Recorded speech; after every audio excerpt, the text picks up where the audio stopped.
இங்க பாரு, நல்ல கவனி. விளைய வச்சு வெம்பாடு பட்டு நெல்லை விளைய வச்சு அவங்க கொண்டு நீ கொள்முதல் செஞ்சு ஒரு சேமிப்பு கிடங்களை வைக்க துப்பு இல்லை.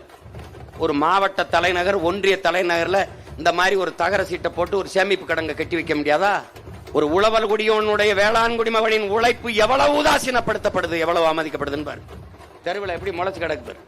ஆனால் டாஸ்மார்க் சரக்கு குளிரூட்டப்பட்ட அறையிலே காவல்துறையோட சிசிடி கண்காணிப்பு கருவியோடு காவல்துறை பாதுகாப்போட இருக்கின்றால் இந்த சமூகம் எதை நோக்கிடா பாரு, எதை நோக்கி போகுது பாரு. எப்படி இதை சரி செய்வ? இதை பார்த்தவன எந்த வேளாண் குடிமகன் மனசு நிம்மதியா இருக்குன்னு நினைக்கிறேன்? உலக உயிர்களின் உயிர் தேவையில்லையா இந்த உணவு? இப்படி வீதியில போட்டு முளைக்க வைக்கிறவன் மனச்சான்று இருக்கிற ஆட்சியாளன் தானா? சொல்லு. இப்படி மனச்சான்று உள்ள ஆட்சியாளர்கள் தானா இவங்க? இது நான் ஒரு சின்ன துளி காட்சி தான் காட்டுறேன். சொல்லு. சமாதி எத்தனை கோடிக்கு கட்டின? மாவட்ட தலைநகரில் சேமிப்பு கிடங்க என்ன பெரிய மாளிகை கட்ட போறியா? தகர சீட்டை போட்டு உள்ள ஒரு பாதுகாப்பா வைக்க தெரியாதா? வைக்க தெரியாதா? பாரு.